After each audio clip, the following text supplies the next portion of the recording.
Assalamu alaikum. Welcome to English Extra. Hello, my dear students. How are you, everybody? I hope you all are fit and fine. Alhamdulillah, I am also fine. Today, I am going to present you an exercise class on changing sentence. So, without further delay, let us get started our today's class. Dear learners, have a look at the board. Change the sentences as directed. সেন্টেন্সগুলো পরিবর্তন করতে হবে যেমন করে direction দেয়া আছে, যেমন করে বলা আছে। Number A, we are grateful to our freedom fighters. আমরা আমাদের মুক্তিযোদ্ধাদের কাছে কৃতজ্ঞ। গ্রেটফুল মিন্স কৃতজ্ঞ। সো এই সেন্টেন্সটাকে নেগেটিভ করতে বলা হয়েছে। আমরা এই যে অক্সিলারি ভার্ব যেটা আছে এই সেন্টেন্সে এটাই প্রিন্সিপাল ভার্ব, এটাই অক্সিলারি ভার্ব। আমরা এটার পর একটা নট ইউজ করব, উই আর নট। আর আমাদের এখানে যে গ্রেটফুল রয়েছে কৃতজ্ঞ, এটার আমরা অপোজিট ইউজ করব, তার মানে হচ্ছে ungrateful.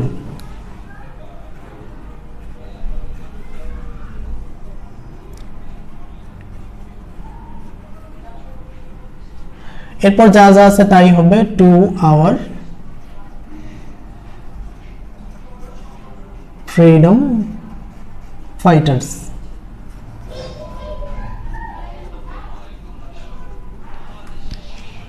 Now number B, their contribution, তাদের অবদান, ইজ গ্রেটার দেন, বৃহত্তর, এনি আদার থিং, যে কোনো কিছুর থেকে তাদের অবদানটা, মুক্তিযোদ্ধাদের অবদানটা বড়।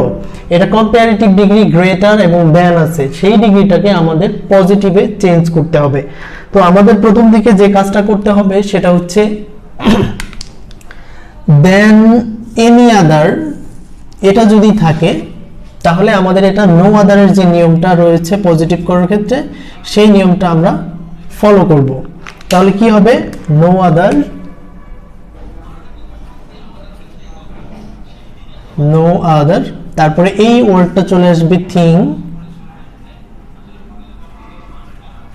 এরপরে যাই আমরা ভার্বের কাছে, ভার্ব হচ্ছে ইজ, তারপরে সো বা এস,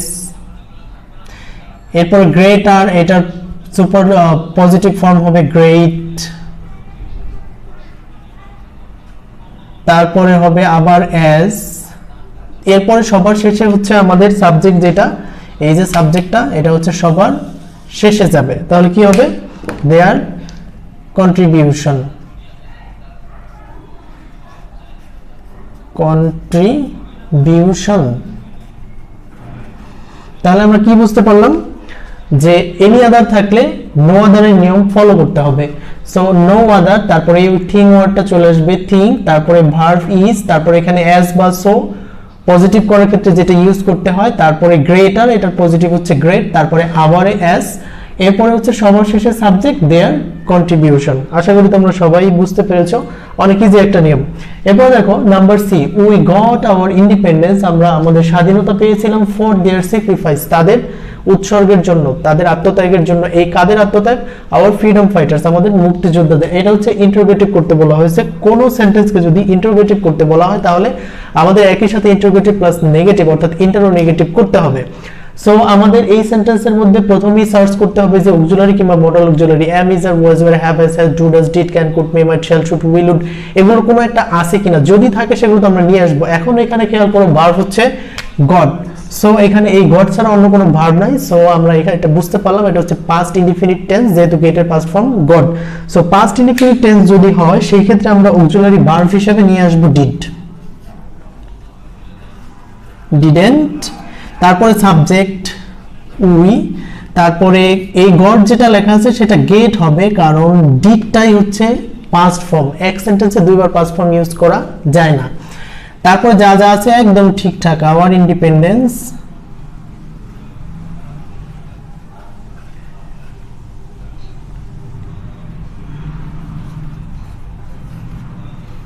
ফর দেয়ার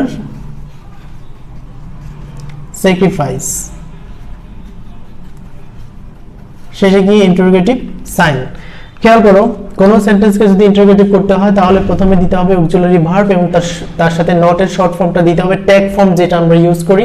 তাহলে এটা past indefinite tense, past indefinite টেন্সের অক্সিলারি ভার্ব ডিডেন্ট, তারপরে সাবজেক্ট উই আর গট পাস্ট ফর্ম, আবার ডিড ও পাস্ট ফর্ম, দুইটা পাস্ট ফর্ম হবে না, সো এটা প্রেজেন্ট ফর্ম হবে। আর everything is as it is, যেমন আছে তেমন। তারপরে দেখো the number, they fought bravely, তারা সাহসিকতার সাথে যুদ্ধ করলো, and snatched our victory, এবং আমাদের সেই মহান বিজয় ছিনিয়ে এনেছিল। খেয়াল করো, এটা সিম্পল করতে বলা হয়েছে, এইখানে and দেয়া আছে এবং এখানে একটা ক্লোজ, প্রথম একটা ক্লোজ, এই যে দে ফought bravely এটা একটা ক্লোজ, আর and এর পরে snatched our victory, এখানে সাবজেক্ট অবশ্য দেয়া নাই, বাট বুঝতে হবে যে এখানে ডেটা দেওয়া আছে। সো এই একটা ক্লোজ, এই একটা ক্লোজ, মাঝখানে এন্ড বসে দুটাকে অ্যাড করলো, সো এটা হচ্ছে কম্পাউন্ড সেন্টেন্স, দুইটা প্রিন্সিপাল ক্লোজকে অ্যাড করলো। এটাকে সিম্পল করতে হবে, আর সিম্পল করলে দুইটা ক্লোজের মধ্যে থেকে যে কোনো একটা ক্লোজকে আমাদেরকে বাদ দিতে হবে, ভেঙে দিতে হবে। ভাঙার কাজটা করার জন্য আমাদের এন্ড এর যে নিয়ম সেটা হচ্ছে প্রথম ক্লোজের সাবজেক্ট বাদ যাবে দিলাম এবং ভার্বের সাথে হবে আইএনজি। তো ভার্বটা হচ্ছে ফোর্থ হচ্ছে পাস্ট ফর্ম, পাস্ট ফর্মের সাথে আইএনজি হয় না, হবে প্রেজেন্ট ফর্মের সাথে আইএনজি। এটা প্রেজেন্ট ফর্ম হচ্ছে ফাইট, এর সাথে আমরা আইএনজি যোগ করে দিব ফাইটিং ব্রেভলি, সাহসিকতার সাথে যুদ্ধ করে। এন্ড এর জায়গায় আমরা ইউজ করব কমা। এই কিন্তু প্রথম ক্লোজ আমাদের ভাঙা শেষ। দ্বিতীয় ক্লোজের সাবজেক্ট দিতে হবে, যেহেতু আমরা আর একটা ক্লোজই রাখবো, এই ডেটাই আমরা দ্বিতীয় ক্লোজের শুরুতে দিয়ে দিব। তারপরে স্নাস্ট আওয়ার ভিক্টরি, এই ক্লোজ ঠিকই রয়েছে। ডিয়ার লার্নার্স, খেয়াল করো, আমাদের এই কম্পাউন্ড সেন্টেন্সটাকে সিম্পল করার জন্য যে নিয়ম সেটা হচ্ছে এন্ড যুক্ত কম্পাউন্ড সেন্টেন্সকে সিম্পল করতে হলে বেসিক্যালি আমাদের প্রথম ক্লোজের সাবজেক্ট বাদ গিয়ে এবং ভার্বের সাথে আইএনজি যোগ হয়। সো সাবজেক্ট বাদ দিলাম ফought এর তো আইএনজি যোগ করা যায় না, পাস্ট ফর্ম, প্রেজেন্ট ফর্মের সাথে আইএনজি দিলাম ব্রেভলি, আর এন্ড এর জায়গায় কমা দিলাম। তারপর দ্বিতীয় ক্লোজের সাবজেক্ট দিতে হবে, একেবারে সাবজেক্ট তো বাদ দেওয়া যাবে না।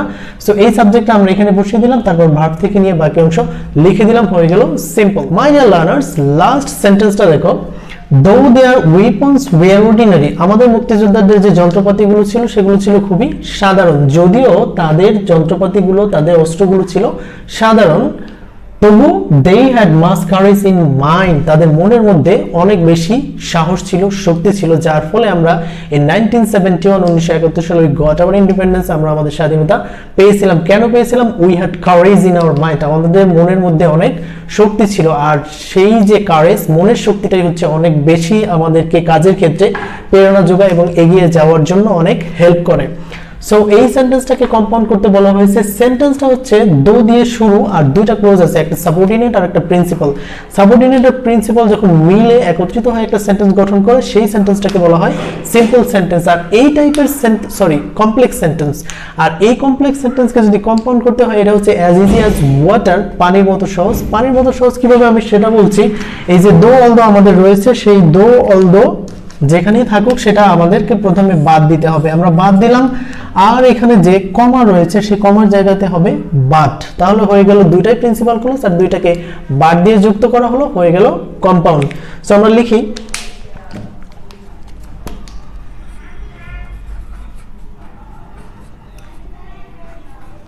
their weapons